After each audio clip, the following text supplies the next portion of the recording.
What's happening, everybody? Welcome into a brand new episode of Crossed Up. Anthony Sanfilippo's here. I am Bob Wankel, and right off the top here, it's good to be back. Missed last week. I know that you and your son recorded last Monday, and then we obviously missed on Friday. It was it's been a long week, Anthony. I have to tell you, man.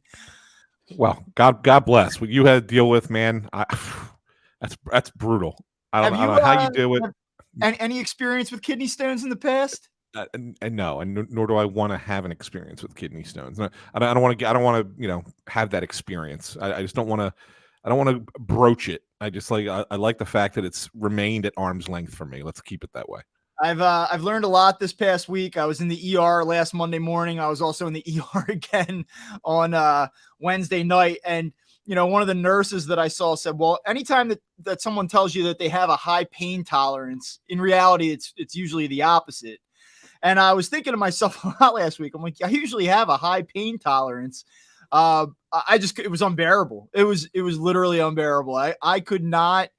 You can't escape it either. There's no position of comfort. So it's not like if you lay down, you curl yourself up in a ball, you roll around on the floor, you can't get away from it. And the thing that's interesting, and I don't want to get too graphic here because this is not a medical podcast, but people talk about what it must be like to pass the stone. I don't even care about that. Whatever. It's the back pain. It's the back pain, man. It is. I've never, ever, I didn't know you could experience pain like that, truly. So I don't know if this is an ongoing situation. I don't think it's been fully resolved yet, but I'm obviously in a little bit of a better spot right now. So here we are. I apologize. My fault that we did not record last week. But we're back here today. And something else that's been kind of painful this past week is watching the Phillies play baseball. Yep. Credit to them for winning 2 out of 3 against the Orioles, best team in the American League. There's something to be said for that. But my God, this weekend in Pittsburgh was a disaster. And frankly, they could have been swept by a team that has waved the white flag, a team that is a quad A lineup, a team that trotted out just dreadful starting pitching for the duration of the weekend. And the Phillies couldn't do much with it, Anthony. So with all that said, I guess how do you sit here on Monday morning and take in what was probably one of the worst series of the year for the Phillies? Well, you and I didn't get to talk about Cleveland last week, and that was a pretty bad series in and of itself. Yeah. And I got to experience it firsthand out there in Cleveland. And then this week, it was almost like it was a repeat, just kind of the reverse, right? In Cleveland, they lost the first 2 and then pulled one out on Sunday. This one, they win Friday and then lose 2 games that they absolutely should have won Saturday and Sunday. And there's a myriad reasons why they should have won these games, but I just can't, I just can't wrap my head around, and I know we're going to talk a lot about the manager and rightfully so. I just can't wrap my head around, Bob, the lack of baseball IQ that is on this 2023 version of the Phillies, because they had their moments last year where I remember sitting there saying, oh my God, can you believe that they made that error or they made that base running mistake or whatever. But it just seems to be on the regular this year. And that's what bothers me more than anything else about this team right now. It is a repeated thing, game in, game out, where they just do something stupid to cost themselves a game or to put themselves in a position to lose a game. And then sometimes they do pull it out, right? I mean, they have the ability to pull out some victories here and there, but it's just befuddling to me that the mistakes that they make, like missing that pop-up, lacking communication and pop-up in Cleveland, and they lose 1-0. And then, lo and behold, it happens on the other side of the field yesterday when Turner and Sosa collide. Like, this is basic stuff. And they just can't get past it. And it's we're gonna blame the manager for certain decisions, and we're gonna get into that shortly. And we're gonna talk about the trade deadline and how they can improve the team. But my God, if you have players who are making the kind of money that these guys are making and are playing at the highest level that these guys are playing at, and they're making the same dumbass mistakes that they're making game in and game out, then I don't know what the elixir is, because there may not be one. This is not a lack of talent. This is a lack of awareness on the field. It's mind-boggling that it can happen this frequently at this level. So there are, I think, 3 different levels to what we're seeing in terms of the players on the field right now. You have the offensive issues, which we can dive into later. You have the defensive shortcomings, and then the communication issues on top of it, which is a different layer. And then I think one of the other issues that you're starting to see is that bullpen, which has been so good, has not been as good lately. I would not say that the bullpen is why the Phillies are taking some major step back here, but it's not been exactly locked down. Christopher Sanchez yesterday, 5 innings, no hits. We'll get to that decision in a minute. We'll talk about why it was made. But you still would think against the Pittsburgh Pirates, 12 outs to go, a multi-run lead, 2 multi-run leads, the combination of Dominguez, Marte, Hoffman, Soto, Kimbrel, like that should be enough to close the door. And certainly the defense was part of the reason that the door wasn't closed. But that bullpen has not been great, the last week or two. So let's get to the thing that everybody wants to talk about first, though, which is the manager, is Rob Thomson. And just to back it up a little bit, last year, obviously, he takes over for Joe Girardi. He can't do any wrong. It's Philly Rob. Phillies go on this magical run. They get to the World Series. They almost win it. Great. Everyone loves Rob Thomson, gets the contract extension, probably should have been manager of the year. He's the most popular guy in town. You fast forward to this year, and it's different because there's expectations. Last year, there weren't expectations. It was kind of like, this team's cooked. I guess we'll just see what happens. Oh, well. This year, it's like, can you get back? Can you win? You bring in Trey Turner. Can you take that next step, that final step? Can you repeat it? And so when the expectations are changed, I think that the way that the manager is viewed changes with it. And I also think that when we look at managers, we look at coaches, no matter what the sport is, I'll say this in defense of the position. When we grow up and we don't get what we want as players or as parents of kids, what do? We blame the coach. You shouldn't have been in left field. You don't practice enough out there. That's why you dropped that ball. Well, he had you hitting 6 tonight. Or, I don't understand why he's playing Kenny over you. That manager's an idiot. I think the things that we do as parents and the things that we experience as kids growing up, I think we're predisposed to always want to blame the manager, blame the coach. And I think that it crosses over to a degree as we consume professional sports. You can't change the entire roster. So when you don't like what happens or what unfolds late in games, or there's a bad base running mistake, or there's stupid defensive play, or they can't hit home runs, it's the hitting coach. It's the manager. Because I think, really, American culture, I think that we are programmed from a very young age to go right there. I believe that. Mm-hmm. So, I'm not saying that that's the case across the board. That's not for everybody. I'll tell you, I get in the car after a bad game, and my dad would say, "What the hell was that?" It was me. And I'm sure a lot of people listen to this say, "Well, wait a minute, that wasn't how I grew up." And I know that.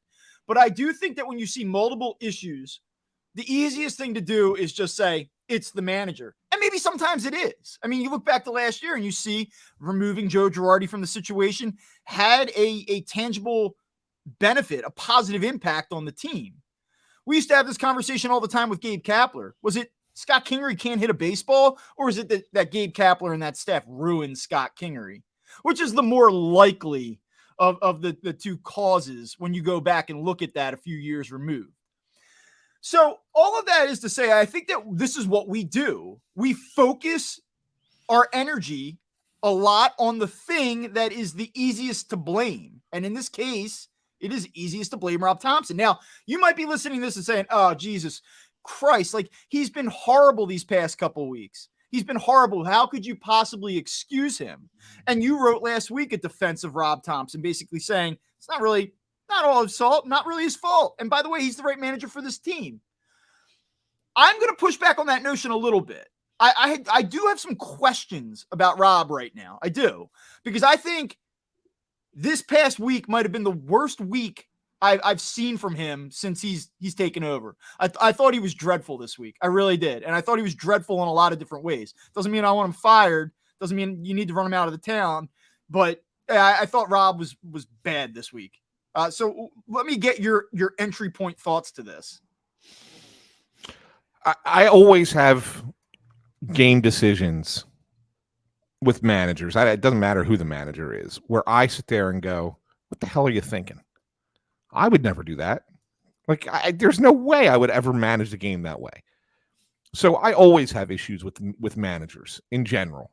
You know, whether it's the Rob Thomson, whether it was Joe Girardi, Gabe Kapler, going back to when I was younger, whoever the manager was, even Charlie Manuel, as beloved as he was. It's like, what the hell are you doing sometimes, Charlie? So there's always going to be those moments in games where you sit there and go, I don't know what the hell, what he's thinking. But and it'll be interesting to hear what your take is, because you said you're going to push back a little bit. And I do agree that there have been moments in the past week, especially, that have stood out, and it's just like really head scratching. But at the same time,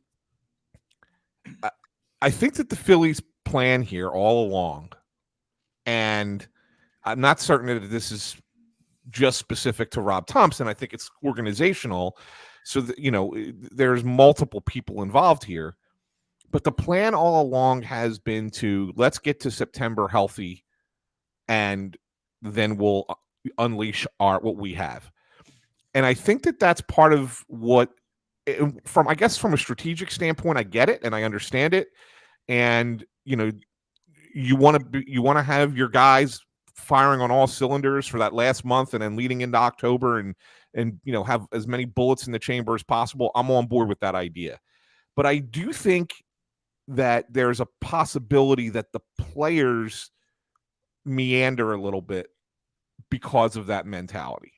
And what I mean by that is that they don't have that sense of urgency prior to later in the season, because the organization doesn't have that sense of urgency prior to later in the season. Now, who knows? Maybe the trade deadline tomorrow changes that. Maybe when you see what Dombrowski and his team bring in here and the changes that they make, how that impacts that might affect that clubhouse a little bit in that way.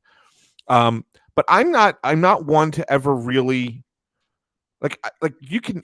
There are managerial decisions that will fire me up and get me frustrated, and we had a couple this weekend, including yesterday. But on the whole, I tend to put struggles more on the actual people playing the game and not the people running the game.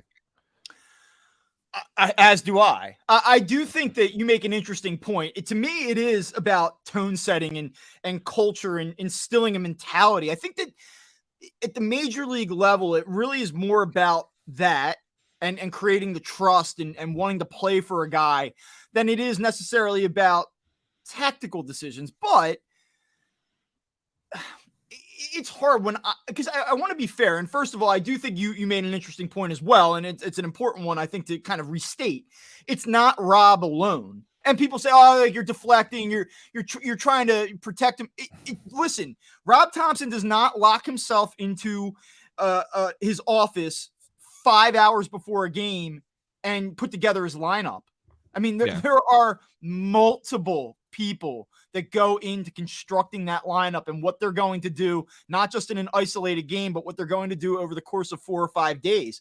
There's a lot of if this happens, we will do this. If this happens, then we will adjust and do this. That is a collaborative effort. And if you think that it's just Rob saying it's my way, I have final say, God damn it, then you're wrong. Like, this is not how it works in Major League Baseball. Yeah, I would just real quick, say for anyone who doubts that what we just said, do yourself a favor, get yourself Joe Madden's book, The Book of Joe, and read about how much influence teams have above the manager on what is happening on a daily basis with a baseball team. And and you'll understand why he's not in the game right now, kind of blackballed a little bit. But at the same time, maybe it makes you feel a little bit better about, okay, I got to blame more than just the manager here. If I don't like the way things are going with my team, it should be a collective blame on multiple people. Yes, the manager's the fall guy because that's his title, but it's more than just a manager on a daily basis. So here's what we know about Rob. There's a genuine nature about him. He is fantastic about building relationships and making people, not just players, but everyone throughout the organization feel valued, feel important, feel like he genuinely cares about where they're at, what they're going through, what they care about. And that matters. That creates that sense of family, togetherness. I want to play for you. Even if I'm struggling or you do something wrong, I got your back, you got mine. That's real with him. Now, that's something I've talked about or talked to multiple people about. Like it's legit. Like sometimes the media, I think, takes these types of storylines and they want to run with them. Like, oh, Rob has that personal touch and it really matters. Like, everything I've heard is that is absolutely true, and have even been given anecdotal stories about how he's gone out of his way to thank stadium workers and people that, you just wouldn't think that the manager would really deal with. So, okay, great. That's all fine and well. My question, though, becomes this. Like, it worked last year. Is Rob Thomson good enough, though, when the magic kind of dries out? Like, the magic is up. Like when you have to come down to the moment and make that decision. And like, again, a lot of this stuff is charted out. Like if this guy comes up in the 7th inning and this is the situation, we're going to go to this guy. Like it is not a gut and feel thing, but like there are things that you have to look at and try to evaluate and adapt on the fly and decide on. And like, is he good enough at that? And like, that's what I wonder, because again, this is about winning a championship. The other part of it, and I think that the more important part is, can he rein these guys in? And it's not so simple as to say like that Trey Turner dropped a pop-up yesterday or whatever happened on the left side of the infield yesterday. Like that ball wasn't caught because there's a lack of accountability. But one thing that I'm starting to see more and more, and it's been happening with the first baseman too. There's a lot of plays where I like that you call him that now. Yeah, the first baseman. We know he plays hard. He wants to win. He's a grinder, Bryce Harper, all that stuff, right? Come on, man. Like, that over the last couple of weeks, there's been some weird shit going on there. And I don't just mean that at bat where he didn't take the bat off his shoulder. There's been not out of the box hard a few times. Just the overall sense of like I'm frustrated. Like he's a little surly right now, right? Like, does Rob have the ability when there is a lack of focus again and again and again, when there is a lack of I don't want to use the word hustle, but just like when the vibes aren't immaculate like they were last year, does Rob have the ability to go up to one of those guys and be like, I care about you, right? Well, what the fuck are you doing? Because that I don't know. I think that right now it's like Rob cares about me. I know that. I wish I was playing a little bit better, but like, does Rob have the ability to say like, hey, listen, asshole, like, let's go? Yeah, I think it's a good question, Bob. And I will probably err on the side of the manager slightly, and only slightly here, with how he handled the Trey Turner issue this past week. And I know everybody wanted him to do what he did with Turner a month ago, right? 2 months ago, whatever. But the fact of the matter is that he does get some appreciation within that clubhouse because he sticks with guys as long as he does. But he basically gave Turner the option. First he said, okay, listen, you want to take the day off? He gave Turner the option first. Turner said, no, I want to play. Okay, fine. Turner goes out there, goes 0 for 4. Then the next day he goes, all right, taking it out of your hands. I'm sitting you. All right. And that's that kind of situation. Do we know what the actual wording of the conversation is? We don't. We don't know how he speaks to Turner about it. But day one gave Turner a chance to make a decision on his own. Player decides to play. He lets him play. Second day, he says, all right, we think you need a day off. It's not in your hands anymore. We're sitting you. Then he comes back. First game back, it says you're going to be in your normal spot in the lineup. You're batting 2, which is what he batted on Friday night. He had another offer on Friday night. Did not have a good game. At that point, it was like, all right, we're moving you down, and we moved you down to 7.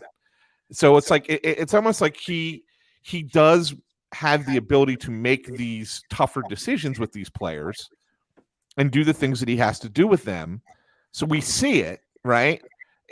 We may say, okay, he did it. He waited too long to do it. But again, is that really his call to make it when he made it, or did he, did it get to a point where the organization said, okay, now's the time? And he obviously goes about it in a way that I think the players respect. So in that regard, I will say, yes, I do believe he does, but I don't think he's an in-your-face, grab you by the shirt collar and tell you, you suck right now, we're moving you, that kind of thing. No, and listen, I'm not saying that he needs to be or that he should be. In fact, I think I would be surprised, and I think a lot of players would probably be turned off if that's what he did all of a sudden, because it doesn't seem to be his nature. Right. But I think that the point is, whether or not that's his tactic or the way that he goes about it, does he have the ability to kind of shoot that look and say, hey, there's certain things that I can deal with and that I'm understanding about. There's certain things though I'm not. Like, is there that level of, I don't need to be a jerk, I don't need to grip you up and let you know? I mean, like, but is there that was not okay, I am not happy, and you need to know it? Like, at some point, no matter what your methodology is, like, you need to be able to convey that, hey, there are certain things that this is not cool. And I just don't know if he has that. Maybe he does, I don't know. The thing is, though, that you look at it, and I think that a lot of times we get caught up in the result, like the immediate result being indicative of what the manager truly is or what he means. And so, like, I'll go back to last Monday against the Orioles, the opener. I thought that staff was horrible in that game in isolation. I thought that was one of the most poorly managed games I've seen from a Phillies dugout in years. And we could talk about it, and people were pushing back. I guess you saw my interaction with Mike Missinelli, which I would love to actually talk about on the show at some point today, because yeah, old man needs to focus on wine. I'll just say that. So here's where I'm at. They come back and they win the next 2 games against the Orioles.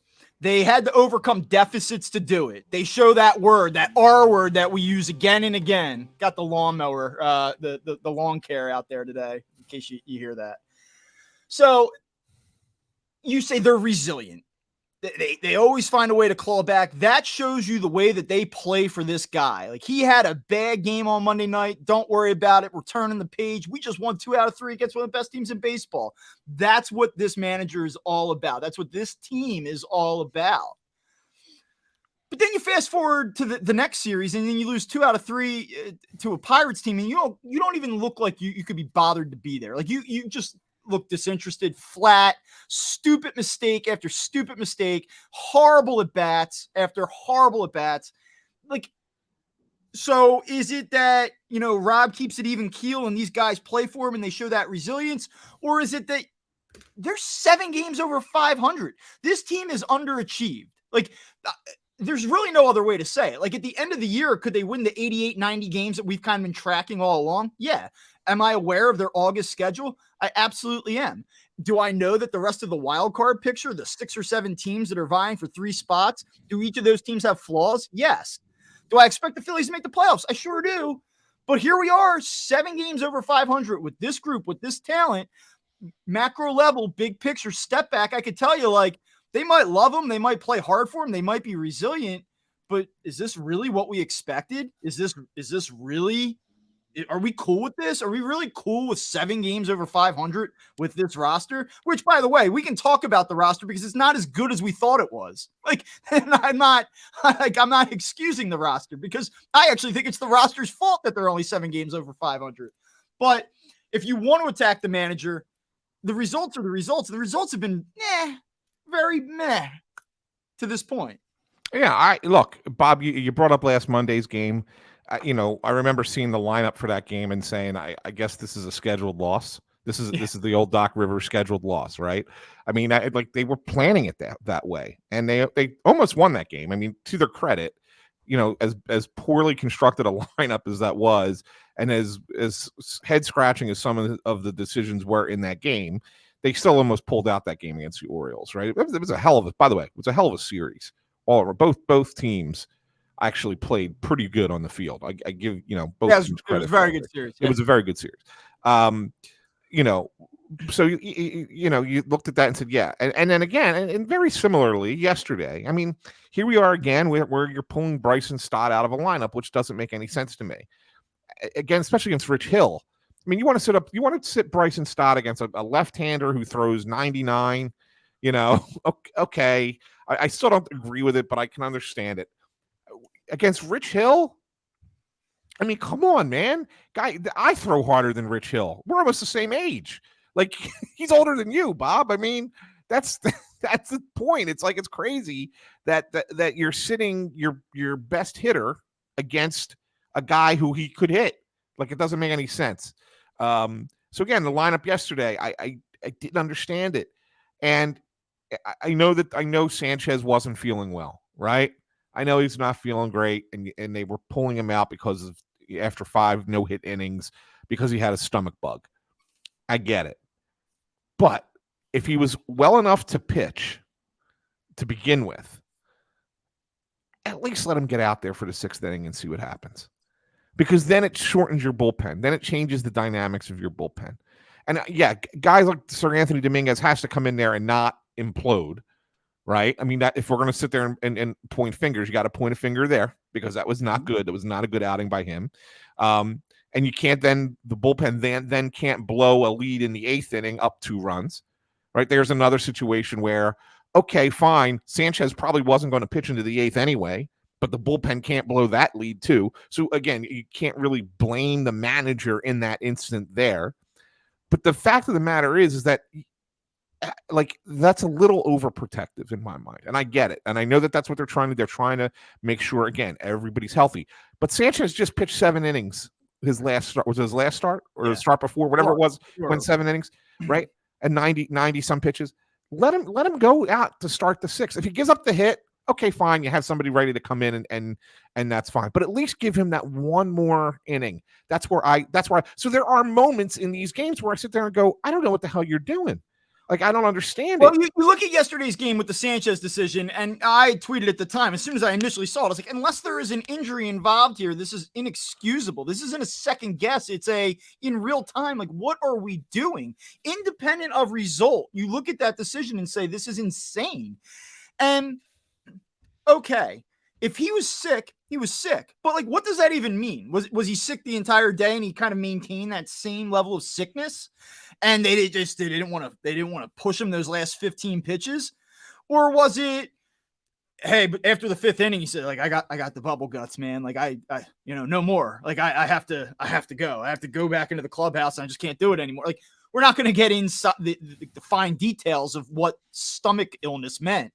But my guess is that there was probably some level of, consistency in what he was experiencing yesterday. So to me, it's sort of I don't want to say a convenient way to excuse the decision, but it's like, oh, well, he had a stomach issue, 3rd time through the order. Like, to me, it was more about the 3rd time through the order. And it was sort of like a way to spin what happened is, hey, he has a stomach issue. Well, see, here's the other thing. I don't think Rob is always forthcoming.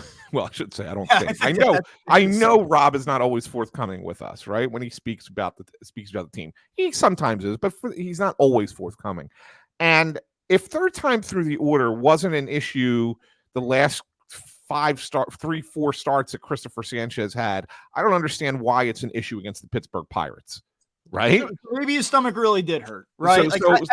I just think that I think that was something that he just kind of threw out there as, well, it's like he had this issue. We didn't want to push him. We knew he was going to pitch through it, but we didn't really want him. But, when you go after that last, and you know how sometimes it is with starting pitchers, Bob, that last inning that they're going to go out there and it's going to be their last inning, you basically tell them, hey, listen, empty the tank. Go out there, throw your hardest, throw your best stuff until you have nothing left, and then we'll get you out of there. And maybe you look at the guy and say, okay, look, he gave us 5 innings when he shouldn't have even pitched today because of a stomach bug. Let's not force him to go out there and empty that on in the sixth inning. Otherwise, he might empty something all over the pitcher's mound, right? I mean, like maybe that's the thought process, right? So I, and he conveniently says, well, it's that plus 15 pitches, third time through the order. I think he's just saying those things. I think those are just rote responses by the manager. So like part of me wants to say okay, but part of me wants to say, just let him start the inning and see what happens. If he gives up a hit, gives up a base runner, fine. Then we can take him out. Have a bullpen guy ready to go. I just think that the message that you're sending when it's just an automatic pulling him in the fifth after 5 innings is the wrong message. That's where my disagreement comes in with the move. Well, at the end of the day, I think win or lose, the most important thing was that Josh Harrison was able to get some hacks yesterday. So big. It's huge. I mean, I think that really moving forward for the Phillies, that's going to be important. That's actually what I look back at this game. Like there are certain things that it's not about the game. It's not about one game. It's about patterns. It's about things I see again and again. And whether it's front office, whether it is the bench, like the Stott thing, like Matt Gelb, tweeted, well, listen, he's played 125 of 130 innings since the All-Star break. I guess they're playing like the next 17 days or whatever. Like that's all fine and well, but there are certain guys in that lineup that are removed with more frequency than other guys. And some of those guys that stay in the lineup day in, day out probably should be getting that treatment. Well, like, we've talked about Nick Castellanos a ton on this show, right? Yeah. Like, and we've applauded his bounce back, his ability to be an all-star and what he's done for this team from an offensive standpoint for a few months, and kudos to him for that. But he's also just wrapping up here, arguably, I mean, without really like going into the numbers, probably the worst offensive month I can ever remember from a Philadelphia Philly who played every day. I mean, he's been horrible. And it doesn't mean he's going to continue to be, although I do have some concerns. I mean, these at bats are just non-competitive. He's not hitting into tough luck. I mean, he's lost at the moment. Yeah, he's completely lost, Bob. And it's since the 4th of July. I mean, if you really want to look at it. So it's the span of now 27 days if you count today. So 26 days really. He's just been not good. And if I'll pull it out, it's really, really bad with the numbers. If you go from the 4th of July to the 30th of July, so 22 games, 21 starts. He had that one pinch hit appearance. Yeah. It's 94 plate appearances. He's hitting 122 with a 160 on base, 349 OPS. He has struck out 35 times in 94 plate appearances. He's walked twice. That's not good. That's really. Now, granted, again, when we break up seasons, right? Guys are going to have 90 to 100 at bat stretches that are not great, but they're usually not this bad, right? Because the converse is never, that good either, right? So yeah, because he's not going to have a 22 game stretch where he hits 747. Exactly. So this is really, really bad. So yeah, if you're talking about a guy who maybe needs, that option to sit and then maybe, get back. This is a guy that needs that. And you're right. They've continued to trot him out there. And that's been a question that I've had.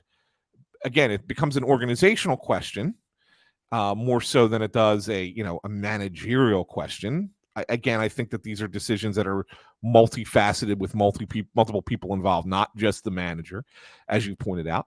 But why let it go? Why let it go on this long? Like, nip this in the bud before it gets worse. Let's dive further into this. There's this idea that if you sit down Nick Castellanos for 2 days, that it's going to fix it. Like that's going to automatically be the cure-all. Like, okay, well, he sat down for 48 hours. Now he's back in the box and he's not swinging at sliders that are 4 feet from his bat. I don't know that the fix is that simple. And there's a couple different things going on here. I think that people feel like, okay, if he's not hitting, just move him down in the order, just get him out of the lineup, on to the next thing. At some point, I think the Phillies are looking at this and saying, if Nick Castellanos does not hit for us Yeah. we're just not going to overcome it. Like there isn't always a plan B. It's not always next man up. Like you need him to hit. And if he's not going to hit, you can't get away with it this year because Bryce Harper is not 22 Bryce Harper, postseason Bryce Harper. They don't have Rhys Hoskins there. It's going to pop 30, 35 home runs from the right side. Trey Turner is not that guy, at least not this season. Kyle Schwarber is a 180 hitter. Like they don't have enough offensive firepower to mask Nick Castellanos being this guy again. They just are not going to overcome it. And they know that. And so that's why I think that they are taking a very measured approach about what do we do? Because this is a very, very volatile situation. Yeah, and it's interesting that you say that, Bob. I'm glad you did because you know me. I'm a guy who's I really buy into the lineup stuff, right? I mean, we've talked about this many times in the past. But when you have a team like this team right now is going, and you have guys like Schwarber not hitting, Turner not hitting, Realmuto not hitting, Castellanos not hitting, Harper not hitting for power. You have your five big dudes not producing. Like, what do you want the lineup to be? Like, what is it supposed to be? Like, those are the guys that are going to make or break what happens for you as a team. It doesn't matter. What are you going to do? Bat them 5, 6, 7, 8, 9? Like, because is that what you're supposed to do? Have Bryson Stott lead off or put him in the 2-hole, right? And you get that Bryson Stott at bat.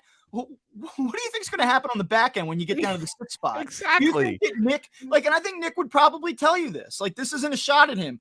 Do you think that Nick's at bat right now is going to be better with him hitting 5th or 6th than it is because he's not hitting 2nd or 4th? Right. I mean, come on. This is about pitch recognition. It's about trust. It's about this is not, to me, at some point, it's not a physical or a mechanical thing. Like, certainly you see these swings and you go, oh my God, like he's flailing, he's chasing. Like, yeah, you can break that down to mechanics, but that this is a confidence, second guessing type thing going on with him right now. And like, my perspective, the reason why this is such a fragile situation is because all you have to do is go back to last year. There's a very recent track record that I think is there to let that doubt creep in. Like, at some point over the past few weeks, like he has thought to himself, I mean, I don't want to speak for him, but I have to imagine if it were me, I guess the fairest way to say this would be if it were me and I were putting together the at-bats he's putting together right now, I would absolutely be saying to myself, like, oh shit, here we go again. And I have to imagine that there's some degree of that going on with him right now. Yeah, it's in all honesty, Bob, this stretch has been even worse than anything from last year. Way worse. And let's be honest about it. It's worse than what it was last year. I mean, there was a couple of stretches last year where he actually was pretty good. Like if you go back and look at his go through his game by game from 2022, and you'll find he started the season well. Then he hit that rut in like May into June, and then but it was never this bad. And then he rebounded and had a nice start to the second half, and then he had the oblique injury, missed a month, and when he came back, he had nothing when he came back. But so he did have like extended stretches of good hitting last year that was surrounded by inconsistency, and it was disappointment, right? Because of that. He was never this bad. So this is even worse than last year. I don't know what the solution is. I mean, yes, you could sit. You're right. You can sit him for a game or two, but sometimes you're just hoping to find something that will help clear the air. Let him clear his head out, just work in the cage for a couple days, whatever the case might be. And you hope he comes back just like you did with Turner, and you hope they come back and they figure it out because they have a track record of success in the past as well. But if they don't, then they don't. And then this is what you're stuck with. This is what you have. Because what are your options right now? Are you going to keep playing, Josh Harrison and Mundo Sosa, Garrett Stubbs, and Johan Rojas? Like, is that going to make your lineup better playing those guys? Is it going to make your lineup better to basically invert it and put the order at the top? No, none of that changes anything. Yeah, if you got to get Nick out of the lineup, you got to get Trey Turner out of the lineup. JT, these guys, they got to move them down. Like, you want to move down everybody. You can't hit everybody 8th, and exactly. I mean, that's what they're running into. So I hear you, and your point's well taken. That yeah, like I know that you lean into lineup construction and how important it is, but when you have pieces, this many pieces going this poorly all at the same time, you can jumble it any way you want to. Like you can sit at home and be pissed when you get the lineup on Twitter at 3:30 in the afternoon and say, "What are they doing?" There's a lot going on here right now. Like these aren't little mini slumps. These aren't guys trying to like break a funk. Like, there are some high level problems going on here, and trying to piece this thing together where you're trying to win a game that night, but you're also trying to unlock whatever's going on with multiple players all at once. It's a tough task, and that kind of does swing back to the coaching side of things. One of the other people that's become a pretty easy target here has been the hitting coach. Kevin Long is taking a lot of heat online, at least, and I guess my question is to what degree is that fair? Because I think there's probably two schools of thought here. You have veteran hitters, guys as you said, track records. They have track records. Really, should the hitting coach be responsible for this type of regression and these prolonged slumps? But my question is, and like certainly you see that Bryson Stott has taken that step, and to what end does he get credit for that? I don't know. Like I don't know where you give the hitting coach credit and where you say like this is his fault.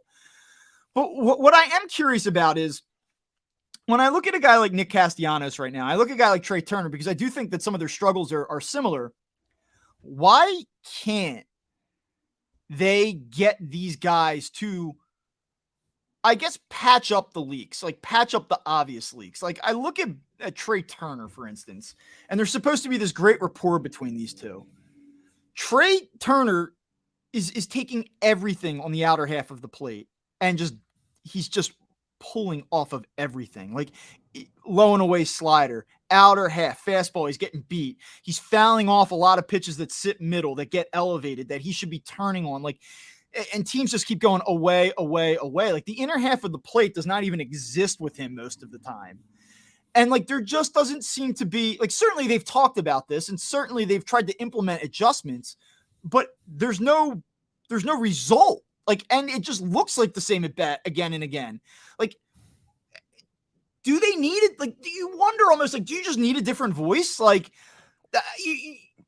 I don't think so. Like, I feel like it's on the player. Like this information has to have been communicated. They've had to have these conversations. You either do it or you don't, but man.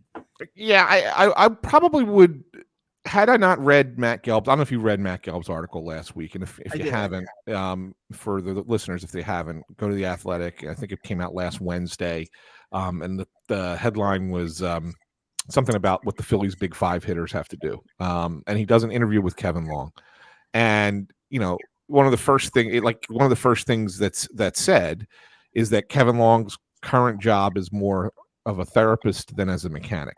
Mm-hmm. Right? I mean, basically, you're not going to overhaul a veteran's swing or a veteran's approach in the middle of a season. Like, those are things that you work on in the off season, right? Because panic isn't going to be a thing that plays in a clubhouse.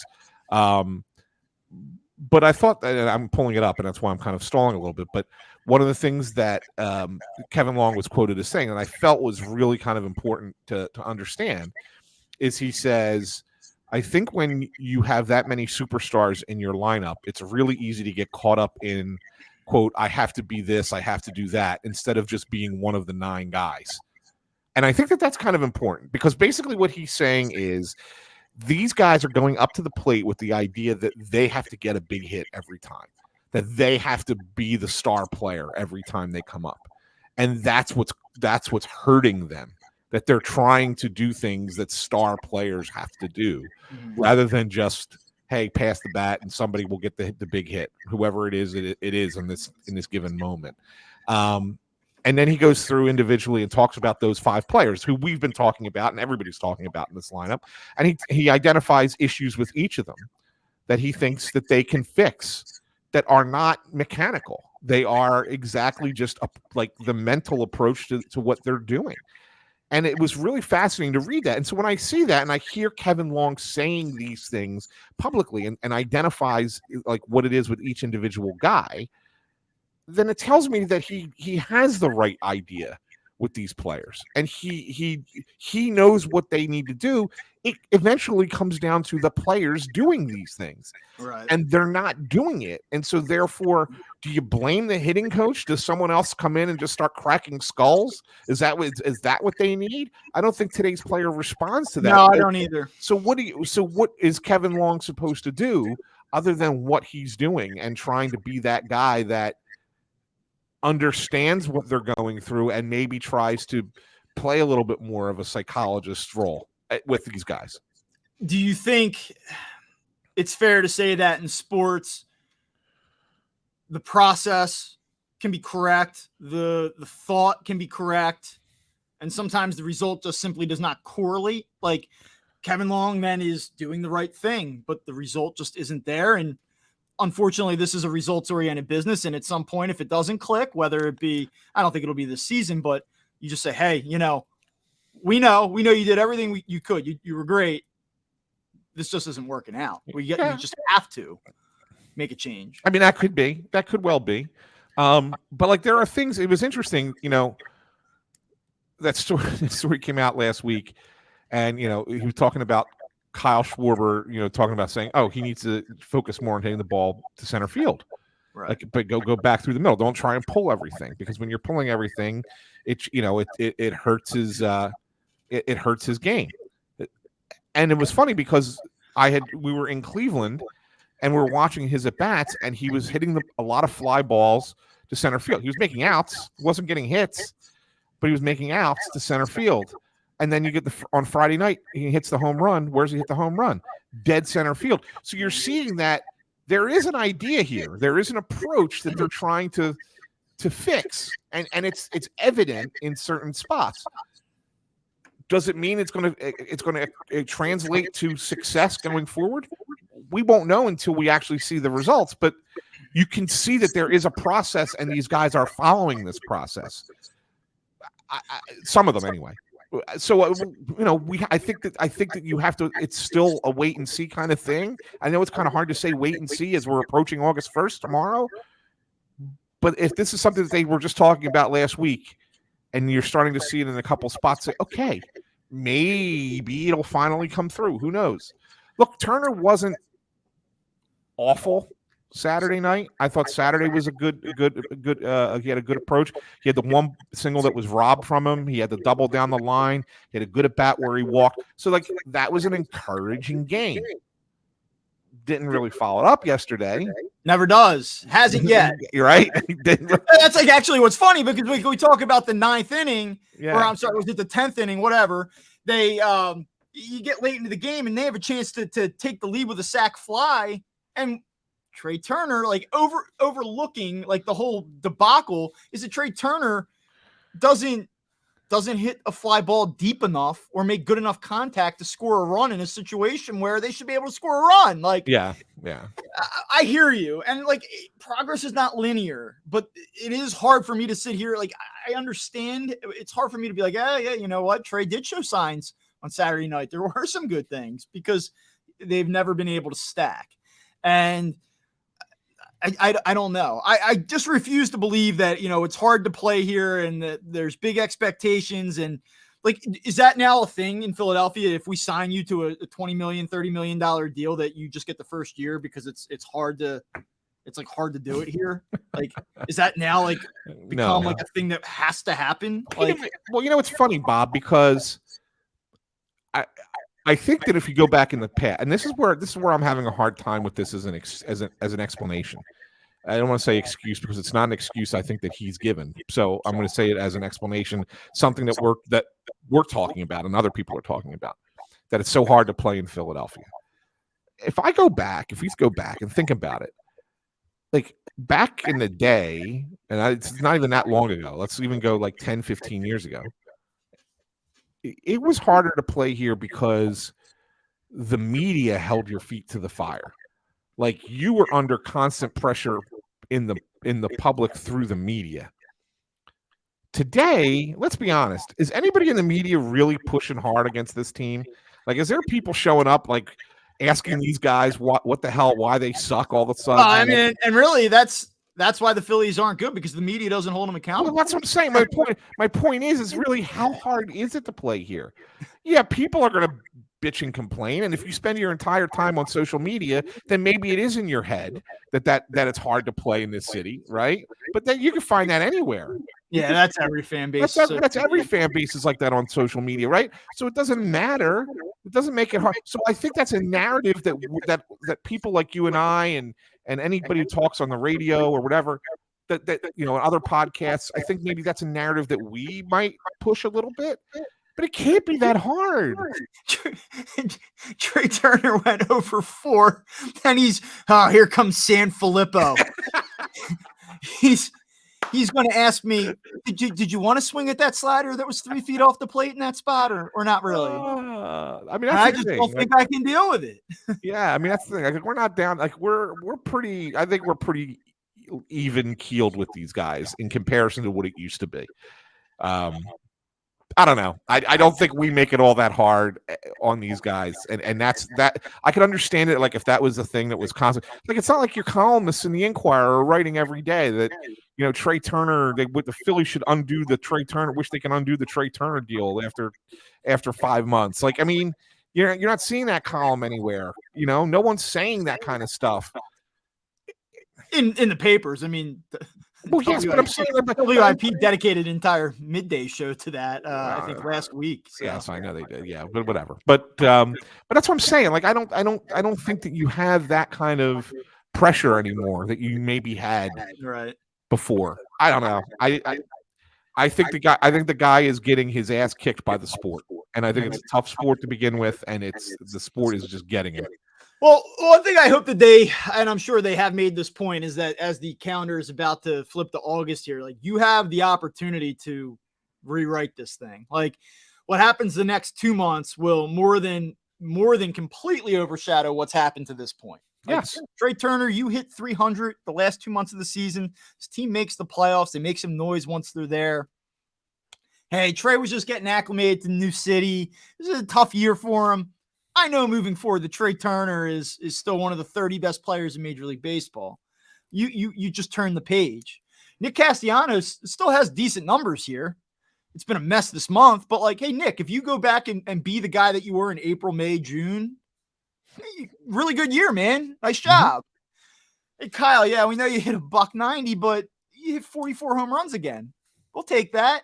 Like, there's a lot here that can be rectified and resolved moving forward. But I do think that if you're a fan right now and you're sitting a half game out of the wild card spot, and you really you stumbled this weekend, you blew an opportunity this weekend to win 3 games against a bad team. You're probably starting to wonder, like, can these guys do it? And can they do it this year? Like, do they have the ability to sort of turn this thing around? And they need to. Like, Trey Turner has to be better than he's been. Like, the Phillies can get to the playoffs with Trey Turner being this guy. Like, they can drag Trey Turner into October, but like, they can't win if he's going to continue to do this once they're there. They need these guys to be better, and they have 2 months to be good enough to give themselves a shot. And then when the lights go on in October, they've got to do it. We haven't even talked about the trade deadline, and I just don't really think we're going to get to it like in too much depth. Like, we have 5 minutes here, but I do. I was surprised, Bob. I was really surprised that a lot of the names that the Phillies were initially attached to are either already traded or are now being talked about with other teams that aren't the Phillies. I'm really kind of curious as to where this is going, because do you think that it's possible that they kind of like just make one move and it's like a patch move because they just look at this team and say there should be enough here, and if these guys, as we've been saying, don't do what they're supposed to do, it doesn't matter. And if they do what they're supposed to do, we could probably win? Or do you think that they're kind of maybe just lying in the weeds and they might make some boom, like, crazy move? Like, here it comes. Like, you didn't see this coming. Like, the silence is so weird that you almost wonder, ooh. Their name's not mentioned anywhere. Like, if you look around and you start reading all the national guys and are talking about what they're hearing and everything, you don't hear the Phillies mentioned at all. Yeah. And so it's either one of those two. It's either they look at it and say, we believe that this is a team that can do what it needs to do based off of what we have currently on the team, on the roster, and we think we can win with this. And part of me is starting to lean towards that being the right approach here, Bob. Mm-hmm. Because why risk giving up on the future, on future players that you like, when you are uncertain that this group is going to get their act together? But part of me also thinks that they're going to do that all-in move at some point, either today or tomorrow, and shock the world. Look, I've said it before that when this team is as currently constructed, when this team is clicking, they're better than everybody in the National League except Atlanta. And I stand by that. I think that they're pitching, although Nola was shit over the weekend, but Wheeler was really, really good. Yeah, Wheeler. That was a great sign to see. And Sanchez has been really good. I mean, he's been he's been more of a pleasant surprise than Bailey Falter was last year filling in for Zach Wheeler. I mean, that's how good Sanchez has been. He's been their second best pitcher since he's been up here. Yeah. He was recalled. He's been their second best guy. And so, like, I think that the pitching is there for a playoff run. So yeah, I think they can still be that team as currently constructed. So that's why I'm kind of conflicted with, do you just go with what you got and see what happens? And if you don't do it this year, then you make the adjustments going into next season, or do you make that big, earth-shattering move that could either be the best move of the offseason or best move of the trade deadline, or it ends up blowing up in your face? Because it's one or the other in that case, right? If you make that move, it either becomes the best thing for your team or it makes things even worse. So yeah, I don't know what's going to happen. This is I'm kind of confounded with the Phillies at the trade deadline right now. I'm with you. I've said it a month ago. I've always felt like they were going to do something that made you say, whoa. This silence actually, I think, is sort of making me feel that even more. But if they don't really take significant action here, like, I've always worked under the assumption that this team is designed to do it this year. They have to go all in. They have to try with this group. The window's closing. And I think that to some degree, all of that's true. But they might be telling themselves, if Trey Turner is not Trey Turner, if Nick Castellanos is not Nick Castellanos, and this is Bryce this year, and he's been good, but if this is it, we don't have enough. So what's the point? Or maybe they look at it and say, like, these guys are going to be these guys, and that will be enough. And so we don't need to burn. Like, there are two different ways to look at it. I'm very curious to see how this plays out. Makes two of us. All right. Well, we actually do have to cut it there. Do you have one last thing? We could probably do it in 2 minutes or less if you have it. I do, and I'm going to throw this at you. I'm going to throw a prediction at you. The other two teams that are in the wild card with the Phillies are the Cubs and the Padres. Am I nuts, or do you see this? No, because I mean, Stroman's actually taken a pretty big step back lately, but Stroman this season has been good mostly, and I like Steele a lot. The starting pitching there is not bad. Their run differential is actually better than pretty much everyone in that race, I believe. And the NL Central, it stinks. Like, the Cardinals are, I know they've already played a lot, but like, the Cardinals stink, the Pirates stink. Like, that is not a very good division. I don't think that the Reds or the Brewers are electric by any means. Like, I don't think that they're running away. So, like, yeah, I could go for that. And the Padres are 5 games out right now?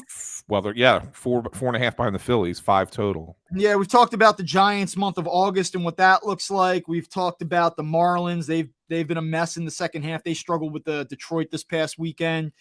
Yeah, I could go for that. I'm actually in on that. I'll go Phillies, Cubs, and Padres with you. Yeah, and it's funny you mentioned run differential. Right now, the top 6 teams in run differential in the National League are Braves 1, Dodgers 2, Padres 3, Cubs 4, Yeah. Giants 5, Phillies 6. Yeah. So, I mean, Cubs are only 4 out in their division. They might actually not even, I say they're going to be a wild card, but I could see a very real possibility where they catch Cincinnati and Milwaukee and actually win the division, and then maybe somebody else gets that last wild card. And we're talking about the Padres and the Phillies playing in the wild card in the first round. So anyway, that's just that's my one last thing. I think that the Cubs and the Padres, I think there's 3 teams currently right now sitting outside of a playoff spot in the National League who are all going to make it ahead of 3 teams that are currently in it. All right. Well, for Anthony Sanfilippo, I'm Bob Wankel. Thank you for tuning in to Crossed Up. Check us out on YouTube, Spotify, Apple Podcasts, anywhere that you get your shows, and we will talk to you on Friday.